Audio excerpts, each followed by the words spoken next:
When it comes to indie-developed games, those experiences crafted by a small team or maybe even just a single person, I feel like there's this rather odd trade-off that can occur between gameplay, presentation, and story.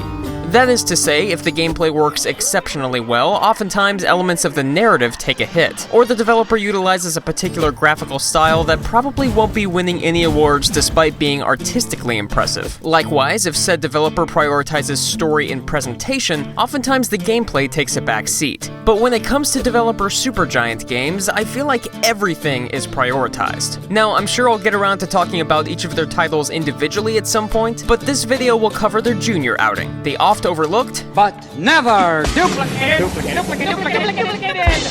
Pyre. Banished from a proud country known as the Commonwealth, you find yourself in the Downside, a purgatory-esque wasteland inhabited by other exiles and composed entirely of harsh, unforgiving terrain. You're discovered by a caravan of travelers who recognize one of your greatest gifts as well as the reason for your exile, your ability to read, an illegal practice in the Commonwealth. I just read books. Y'all are going to jail! Also, major props to the developers for including various pronouns to suit how other characters address the reader. That's some nice work. It isn't long before you and your fellow exiles discover the existence of special rites offered to groups of banished individuals that could provide a path back to the Commonwealth, with all sins being forgiven should they succeed. 'Tis true what the book says. You can be free again. Guided by an unseen benefactor, the group, now dubbed the Nightwings, rely on the reader to not only guide them on their quests to each rite, but coach them through each encounter against other teams of exiles seeking their own paths to freedom. The developer's piecemeal approach to dishing out character details works incredibly well in this regard, especially when complemented by an excellent script that distinguishes each individual's personality and includes a built-in glossary to cut down on confusion. And I really wish other games made use of this feature. Quick side note, I absolutely adore whenever games have characters make a little noise whenever you engage them in conversation. I don't really know why, this isn't even that important to the video, it's just like, you hear how they sound and your brain kinda like reads the dialogue in their voice. It's so cool. That's it. Just wanted to say that. A lot of what makes Pyre's story so fantastic is the freedom it gives to the player to shape it. You'll end up making an insane amount of decisions. Like, more than I feel I've ever made in my entire life up to this point. And I'm 79 years old. Now, some of them are less impactful than others. However, as you near the halfway point, decisions have far more intense ramifications, and you'll need to readjust your outlook on the value of your team frequently in order to stay competitive. The number of narrative twists come hard and fast, and on the positive end, they're all well integrated into what the player has been taught. None of them come out of left field with no basis in the logic of this world. However, you'll come to discover the origins of each area are wildly deep. Like Grand Canyon deep. Like characters we've never seen before have their whole lives plotted out in such minute detail that it's a lot. I ran across this issue in Bastion, the developer's first outing back in 2011. We see aspects of what the land of Caelondia used to look like before a literal earth-shattering calamity just yeeted the concept of basic structure and gravity straight out the window. But we're mainly just sort of told about it instead of actually being shown. Even since the Ura surrendered to us, the Marshals kept a wary eye on him. You can tell that Supergiant put a lot of thought into the structure of this land, the technology used in it, the politics that divided its people, but it's all talk. And while this isn't always a poor storytelling technique, it certainly left me wanting. And it's the same thing in Pyre. There's this crazy amount of lore that just isn't translated all that well to the player. And that's mostly because the vast majority of it is just sort of told to us or even placed in an optional section of the Book of Rites, with prose that makes Game of Thrones seem like the Hunger Games. No joke, I actually had a character in this game ask me whether or not I enjoyed the stories in this book, and I straight up told him no, that I found them all exhaustingly boring. And in the end, he kind of agreed with me. Luckily, it isn't all that necessary when it comes to enjoying the main story or any of its characters. Which leads us to...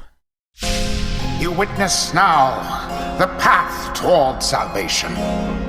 You witness the rites. I've heard other outlets refer to these rites as a mystical twist on the game of basketball, and, Yeah, I guess that's sort of accurate. Basically, any game that has you putting a ball into a goal of some sort would suffice. Rites have you selecting 3 members of your team to compete against your opponents. Each side is given a pyre, or goal, to defend that has a certain number of points attributed to it, representing the strength of the flame. The goal is to plunge a singular orb into your opponent's pyre to weaken it until it lies fully extinguished. Well, that sucks. You've probably noticed how each character has this sort of no-touch zone surrounding them. Yeah, that's their aura, and any enemy who falls within that boundary is banished from the match for a certain period of time. However, if the player is in possession of the ball, their aura completely vanishes, making them extremely vulnerable. You've probably also noticed that the size of each aura varies from player to player, but it's not the size, mate. It's how you use it. Each race of character has a different set of skills that they can use to push their team forward. The demon Jodario has a large aura, but moves slowly. However, her ability to lunge forward makes her a brutal tank when it comes to wiping out opposing players. Ruki is the exact opposite, sporting unmatched speed with a less than stellar aura. Now, couple all of this with the ability to pass the orb, throw it in any given direction, and leap or fly for brief periods of time, and you can start to see where the strategy comes in, especially given the fact that you and your opponent can only be in control of one character at a time, leaving the rest vulnerable to attack. As you run into new recruits, the opportunity for more elaborate play opens up, and while each member of your team gains some form of experience after any given match, the 3 who actually participated are given the opportunity to level up and gain new abilities specific to their character, and choosing which path you'd like to take is another one of the 100,000 decisions that you're going to be making as you progress. Rival groups are also fleshed out to a surprising degree, their style of play offering a subtle lens into their ideologies. Some of them take a more aggressive approach, blitzing your team with quick movements or passing the ball so frequently that it's hard to figure out what aspect of the game you should be prioritizing. Truth be told, I never lost a single match. And such a well-conducted victory it was. Though I can think of 2 or 3 where the outcome was relatively close. It's a real shame, because supposedly the story changes based on your win-to-loss ratio. Losing a match doesn't amount to a reset, you just sort of trudge on and have to accept the fact that you're a loser and you'll never be a winner because freedom is for winners and you're a big loser, you're a big fat loser who loses.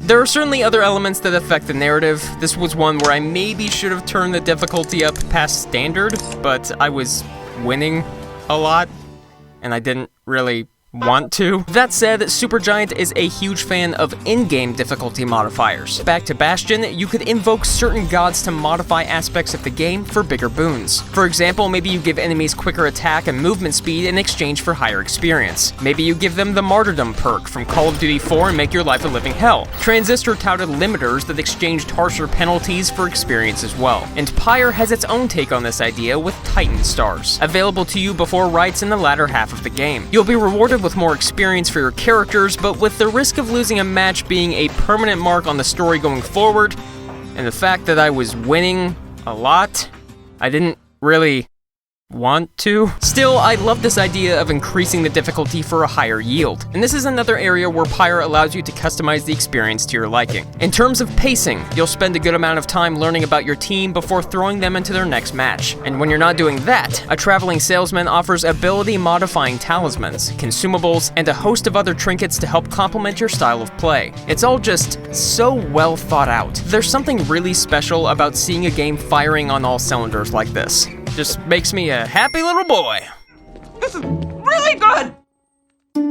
Their journey began on a barren waste where the reader arrived. Supergiant's hand-drawn art style lends a unique and personal touch to its characters and world, while instances of 3D animation, such as the wagon bobbing across the downside or how each participant moves during a rite, feel smooth and precise. With a lot of indie-developed games, sometimes beauty is in the eye of the beholder, but regardless of your preferences, Pyre's art style shows a lot of creativity, and it just looks so good, you guys. It sounds good, too. The instances of voice acting are appropriately, You reach the Ridge of Goal at the appointed time, and your triumvirate is ready.